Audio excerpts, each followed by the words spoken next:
Momento de la entrevista con Alfred Hitchcock, una versión recortada para los que nos escuchan en la radio, para los que nos están mirando a través del canal de YouTube, el youtube.com Palmadante, la versión completa, así que ténganlo en cuenta. Es una entrevista donde Hitchcock habla de los secretos del suspense, sus temores, sus clásicos, el rol del humor inglés en su obra, sus estrategias para generar suspenso y por supuesto donde no van a faltar algunas de sus mejores anécdotas. Es una entrevista que hizo Pete Martin para The Saturday Evening Post. Fue publicada el 27 de julio de 1957. Incluye una breve introducción acerca de Hitchcock para quienes no lo conocen. Cuenta que nació en 1899, murió en 1980 en East London, que inició su carrera como técnico en 1920 y dirigió su primera película en 1925. Famoso como narrador de historias de suspense, se sentía fascinado por temas como la confusión de identidades, la transferencia de la culpa y el voyerismo. Dice, su carrera como director se prolongó durante algo más de 50 años y fruto de ella son clásicos como Los 39 escalones, Alarma en el Expreso, La ventana indiscreta, Psicosis, etc. Comienza ahora estrictamente ya la nota, que incluye una breve descripción. Dice, la oficina de Hitchcock estaba en el primer piso de los estudios Paramount. El rechoncho hombrecillo que ocupaba ahora el despacho tenía una larga nariz de color rosado y hablaba con voz jadeante. No era ni Capra ni Wheeler, sino un personaje extremadamente suyo, un tanto excéntrico, si bien una serie de personas de reconocida inteligencia consideran que, en su terreno, Alfred Hitchcock es un director genial, sin rival, capaz de hacerle sombra. Según me han contado, ha tenido usted que pasar por el quirófano más de una vez, le dice el periodista. Ha debido de ser una auténtica conmoción sufrir una operación tras otra. Hitchcock dice, un médico de Nueva York me dijo en una ocasión que pertenezco al tipo adrenalínico. Al parecer, eso significa que soy todo tronco y que mis piernas son poco más que vestigiales. Aún así, dado que no soy corredor de fondo ni bailarín, y que en este momento lo que me interesa en mi cuerpo se encuentra de la cintura para arriba, no puedo decir que me preocupe demasiado. ¿Y quién es el autor de esa caricatura suya que sale en la televisión? La que está hecha con 2 o 3 trazos que gradualmente se convierten en su cara. La dibujé yo mismo, dice Hitchcock. Comencé a esbozarla hace años cuando era director artístico. Salvo por un detalle, ha experimentado pocos cambios desde entonces. En tiempos tenía más pelo y los 3 que tenía eran ondulados. Es curioso lo que ocurre con los televidentes, dice el periodista. Se habrá dado cuenta de que una de las cosas que más parece impresionarles de ustedes es que cuando aparece en pantalla les dirige una mirada desdeñosa. Pero aún más que su arrogancia, parece fascinarle su falta de respeto por el patrocinador del programa. Y bueno, recuerda el viejo dicho, que hablen de uno aunque sea mal. Sospecho que a los patrocinadores les gusta que no me muestre obsequioso, aunque al principio les costara habituarse a ello y se sintieran ofendidos por algunos de mis comentarios menos respetuosos.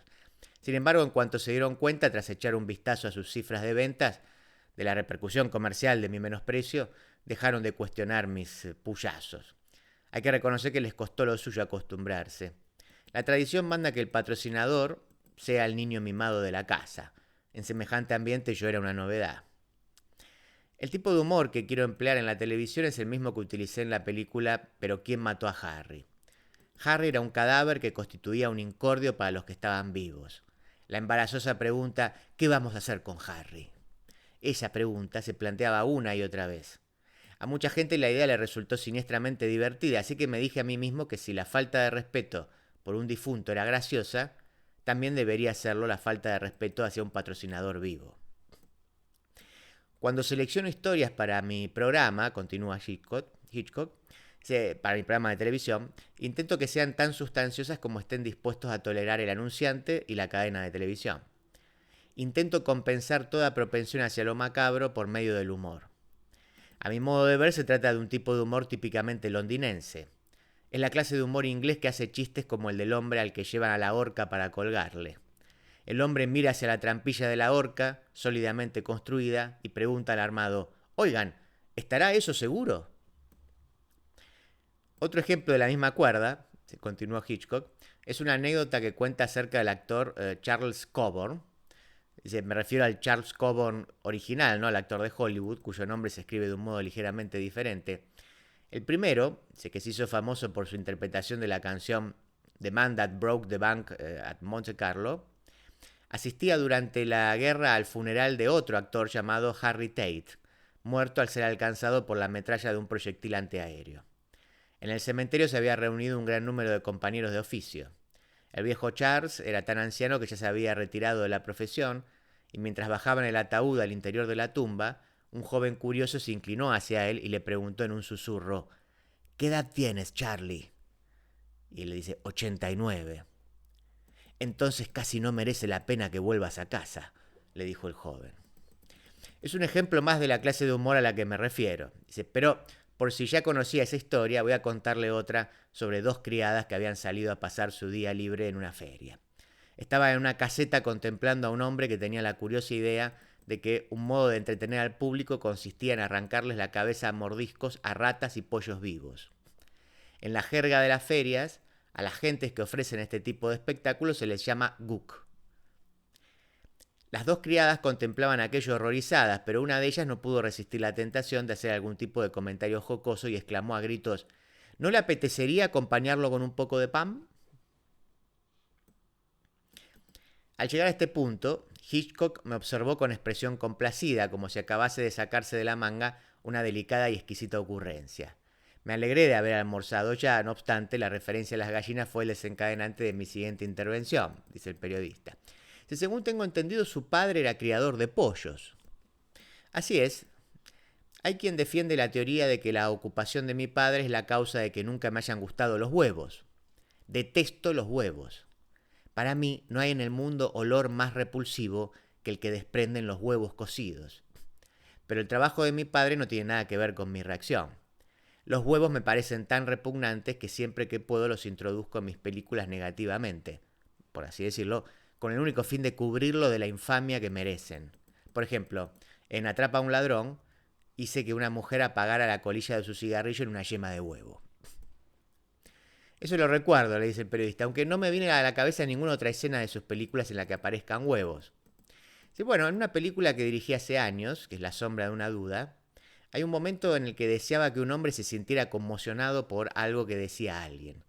Su cuchillo se dirigía hacia un huevo frito, y en el momento mismo en que escuchaba el comentario, este perforaba la yema, e inmediatamente su viscoso color amarillo se extendía por todo el plato. En mi opinión, resultaba mucho más eficaz que ver manar la sangre.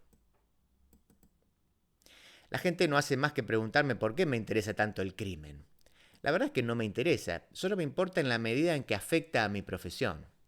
Me aterrorizan los policías. Les tengo tanto miedo que en 1939, cuando llegué por primera vez a Estados Unidos, me negué a conducir por miedo, a que me detuvieran y me multasen. La mera idea de que si me arriesgaba a conducir un coche me expondría día tras día a verme en semejante situación me horrorizaba. Soy incapaz de soportar el suspense. Debió de percibir el asombro en mi rostro porque se apresuró a darme explicaciones, dice el periodista. Sí, dice Juan Hitchcock, lo que quiero decir es que me resulta insoportable cuando me afecta a mí. La gente me decía que tal vez pudiera superar el miedo a la policía abriendo la puerta de mi subconsciente tras lo que se ocultaba una psicosis adquirida durante la niñez. Hurgué en mis recuerdos, abrí la puerta en cuestión. Yo era un mocoso y mi padre me había enviado al comisario local con una nota. Este la leyó, se echó a reír y me encerró en una celda durante un par de minutos diciendo: «Para que veas lo que les pasa a los niños malos». Esa era la idea que mi padre tenía de cómo darme una lección. Tras escuchar mi historia, todo el mundo dijo: «Por supuesto». Por eso es por lo que le temes a la policía. Desgraciadamente, el hecho de sacar el incidente a la luz no ha servido para aliviar mis temores. Los polis siguen poniéndome la piel de gallina. Le dije que uno de mis toques Hitchcock favoritos era la secuencia de la película Alarma en el Expreso, en la que dos ingleses discuten las noticias sobre los resultados del cricket. Sí, se refiere usted a la secuencia entre Basil Radford y Norton Wayne. Cuando descubrí a Wayne, trabajaba como ayudante en el cabaret del Hotel Dorchester de Londres. Un ayudante es un hombre que no participa propiamente en el espectáculo. Puede ser el espectador anónimo que entrega al mago el sombrero con el conejo. En el caso de Wayne, anunciaba las actuaciones y rellenaba los tiempos muertos entre los pases diciendo unas cuantas palabras. Radford era el actor principal de la compañía que representaba originalmente Night Must Fall. También es conocido por su interpretación del comandante de la guardia de la película Tight Little Island, pero lo que más me enorgullece, aparte de haberles descubierto a ambos, es haberles juntado. Se complementan mutuamente como el pescado y las patatas fritas. En mi opinión, dice el periodista, la escena en la que intervienen ellos dos constituye una de las más notables del cine de todos los tiempos. Están sentados en una pequeña estación de una ciudad europea, el mundo se desmorona a su alrededor y su única preocupación es enterarse de cómo van las puntuaciones del cricket en Inglaterra. Como norteamericano, para mí representa la quinta esencia del espíritu británico. ¿La interpretaron también así en Gran Bretaña? No, dice Hitchcock. Allí saben que se trataba solamente de una exageración humorística. Aunque llamen a esos detalles el toque Hitchcock, se trata en realidad de ejemplos de humor inglés en los que se lleva a extremos absurdos una fingida indiferencia. Supongo que se puede decir que es una aproximación indirecta al melodrama. El melodrama es la forma más colorista de contar una historia. Normalmente sus villanos, sus héroes y sus heroínas son retratos safios dibujados con brocha gorda. Yo le doy un enfoque un tanto diferente. Nunca he buscado el típico suspense basado en puertas que rechinan. Me resulta más interesante un asesinato cometido junto a un arroyo cantarín a plena luz del sol que el cometido en una callejuela oscura y hedionda, alfombrada de basura, desperdicios y gatos muertos. Mi héroe es siempre un hombre corriente al que le ocurren cosas asombrosas y no al revés. Por esa misma razón, hago que los malos sean encantadores y educados. Es un error pensar que todo delincuente que aparezca en pantalla debe hacer muecas de desprecio, atusarse un bigote negro o darle patadas en el estómago a los perros. Algunos de los asesinos más famosos de la historia de la criminología, hombres para los que el arsénico era un recurso tan repugnantemente compasivo que agredían a las mujeres con instrumentos contundentes, tenían que comportarse como auténticos caballeros para conseguir relacionarse con aquellas a las que pretendían asesinar. Lo verdaderamente aterrador de los malvados es su atractivo superficial, su apariencia amistosa. No hace mucho escribí un artículo para The New York Times Sunday Magazine, en el que describía el atractivo de un asesinato real en comparación con el de uno ficticio. Una vez más hice hincapié en que parte de la fascinación que ejerce el criminal auténtico reside en el hecho de que en la vida real la mayoría de los asesinos son gente muy corriente, muy educada, incluso encantadora. He oído a la gente quejarse de que un asesinato de verdad carece de misterio. No creo que eso sea un inconveniente. El suspense es infinitamente más poderoso que el misterio y tener que leer entera la narración de un asesinato ficticio para enterarme de lo que ha pasado me irrita. Nunca he recurrido a la técnica de las novelas policíacas dado que tiene mucho de impostura, lo que desvirtúa y diluye el suspense. Es posible alcanzar un nivel de tensión casi insoportable en una película, aunque el público sepa en todo momento quién es el asesino y esté deseando gritarle al resto de los personajes que participan en la trama: ¡ojo con ese! ¡Es un asesino! Allí sí que existe auténtica expectación y un deseo irresistible de saber qué va a suceder, en vez de un grupo de personajes desplegados en una especie de partida de ajedrez humana. Por ese motivo creo que es bueno poner al espectador al corriente de todos los hechos lo antes posible. Esperé impaciente, dice el periodista, que terminara de hablar para decirle que no podía estar más de acuerdo con él. Uno de mis pasatiempos, de hecho el principal, es coleccionar, leer y releer historias de crímenes auténticos, en especial de los cometidos en Gran Bretaña. Para los que nos están escuchando en la radio, acá podemos cerrar. La entrevista es más extensa, yo los invito a que la vean a través del canal de YouTube, youtube.com/palmadante. Recuerden que es la entrevista que hizo Pete Martin para The Saturday Evening Post, que fue publicada el 27 de julio de 1957. Y para los que nos están viendo ya directamente en el canal de YouTube, bueno, van a esperar, les pido que esperen unos 15 segundos, 30 segundos, y ahora continuamos ya con la entrevista para leerla de manera completa. Mientras tanto, por supuesto, déjenme tomar un poquito de agua, que esto se hizo largo.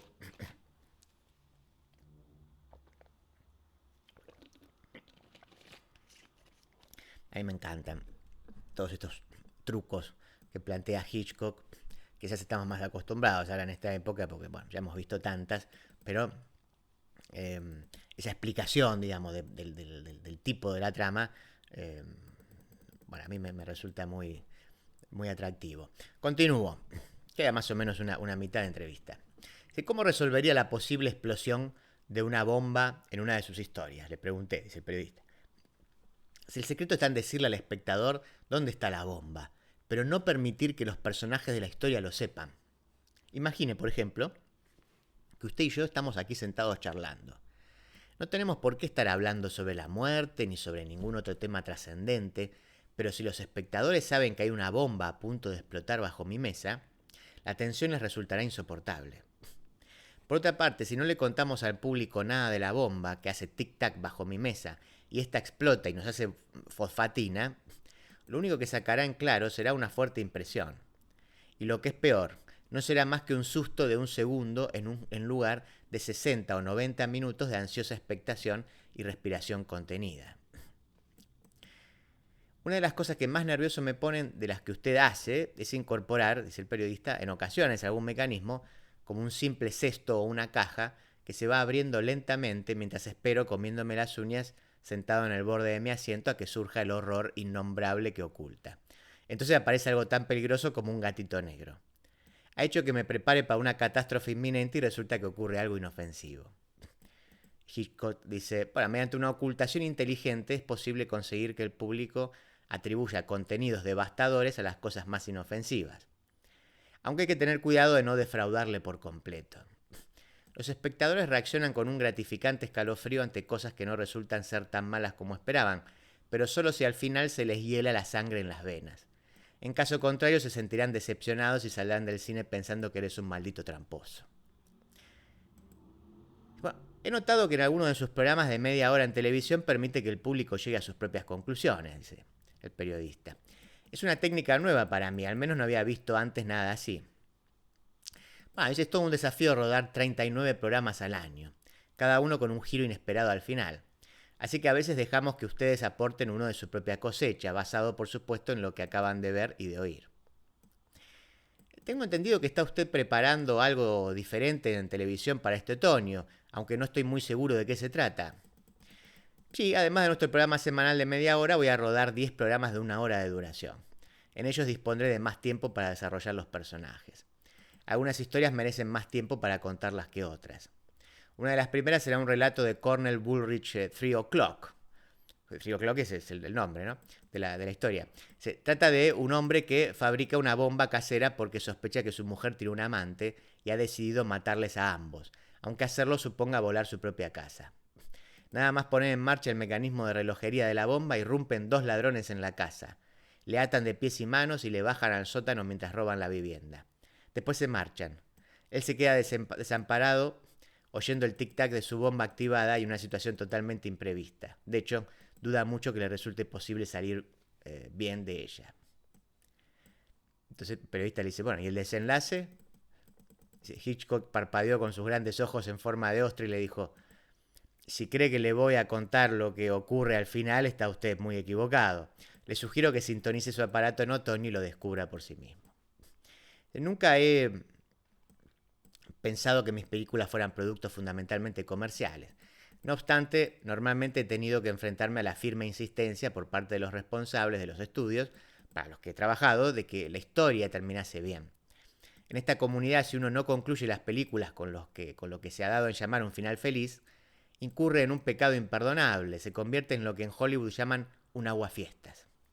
Si bien en círculos cinematográficos se niega acaloradamente que el espectador medio tenga una inteligencia equivalente a la de un quinceañero, y aunque toda una serie de personas del mundillo da por supuesto que la televisión es solo para retrasados mentales, la verdad es que a los que hacemos películas para televisión se nos permite indistintamente terminar o no las historias con un final feliz.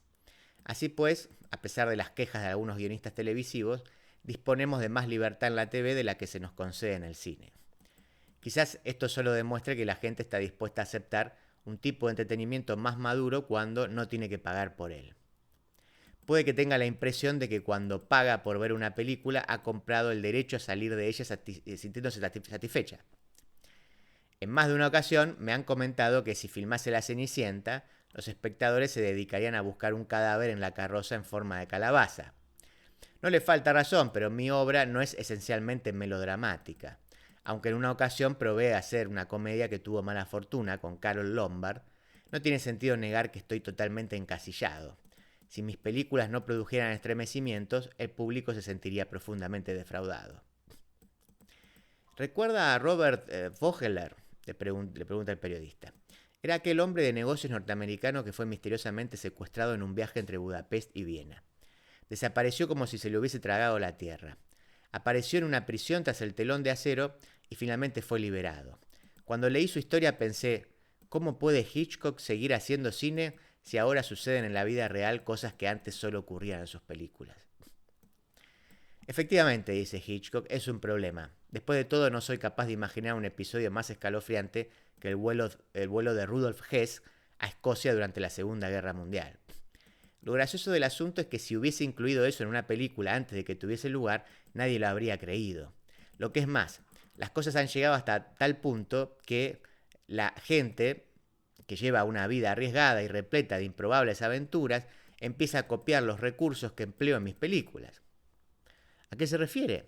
Bueno, a casos como el de Foreign Correspondent, que sería el enviado especial. En esa película un hombre muere asesinado de un disparo realizado con una pistola oculta en una cámara fotográfica. En mi historia, un fotógrafo aborda a un diplomático en la escalinata de un gran edificio y le dice: un momento, por favor. A continuación le apunta con la cámara y le dispara. Me impresionó mucho enterarme de que un año más tarde había ocurrido lo mismo en Teherán. Al principio pensé que había sugerido un modus operandi para cometer un asesinato real, pero finalmente me reconforté pensando que no había sido más que una coincidencia. No obstante, de tener cuidado para que la presión de la competitividad en la vida real no me haga ir demasiado lejos en mis películas a la hora de idear situaciones sorprendentes. La clave para que el suspense funcione es su credibilidad. Cuanto más sencillo y hogareño sea, más auténtico resulta el peligro. Si usted ha publicado un libro titulado Historias que no me dejan rodar para la televisión.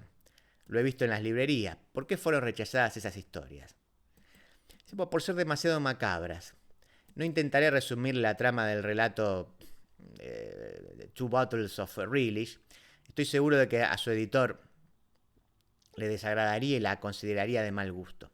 Pero hay otra historia en ese libro que quizás él podría saborear. En ella, un hombre asesina a su esposa y la transforma en comida para sus pollos. Después, cuando el inspector de policía acude a cenar a su casa, le sirve un par de ellos. Tragué saliva, extraje un trozo de papel de mi cartera, le leí en voz alta el comentario de Ernest Haveman de Theater Arts, el que había escrito acerca de él. Dice, prácticamente cualquier director es capaz de rodar una buena película épica de carácter histórico o de llevar a la pantalla una obra de éxito en Broadway, pero tomar una sencilla idea para un melodrama y darle un tratamiento capaz de mantener al espectador medio muerto de miedo y a la vez a punto de caerse del asiento de risa es algo muy diferente. Y Hitchcock dice, bueno, ya lo creo que es diferente. El secreto está en el modo en que se articula la historia. En mi caso, cada fragmento y situación de la obra han de estar planeados y decididos antes de empezar el rodaje. A veces planifico más de 600 posiciones para la cámara antes de que ésta comience a rodar. Si intentase improvisar una estructura para la trama sobre la marcha, no lograría los efectos ni las reacciones que deseo conseguir. Y el periodista le dice, debe desperdiciar poca película y tiempo. Prácticamente no sobra ni un metro de película rodada. Se ha dicho que mis historias están tan firmemente tramadas que todo depende de todo lo demás, y que si alguna vez hiciese un cambio sobre la marcha sería como tirar del hilo suelto de un jersey. Es muy cierto. Tomemos como ejemplo una obra teatral previamente escrita, como sería El Crimen Perfecto. Como director de la obra en su versión cinematográfica casi no tuve nada que hacer. Las diferentes partes y fragmentos de la obra habían sido ya ensambladas sobre el escenario. A menudo me pregunto por qué tantas obras teatrales de gran éxito han sido un fracaso al llevarlas a la pantalla. Pienso que la razón es que alguien ha decidido ampliar la obra teatral, añadiéndole exteriores y convirtiéndola en una película. Como resultado desaparecen la solidez y la consistencia anteriores. Una de las preguntas que quería plantearle, dice el periodista, era, ¿es uno de sus problemas dar una explicación a todo lo que ocurre en sus historias, al caos y los criminales? En otras palabras, ¿no deben andar tras algo los malos? Bueno, eso es lo que yo llamo MacGuffin, dice Hitchcock. La trampa, el truco, la parte más excitante. En una historia de espionaje, el MacGuffin es aquello que persiguen los espías. En los 39 escalones, los espías buscan los planos del motor de un avión. Pero lo curioso es que el MacGuffin nunca tiene demasiada importancia.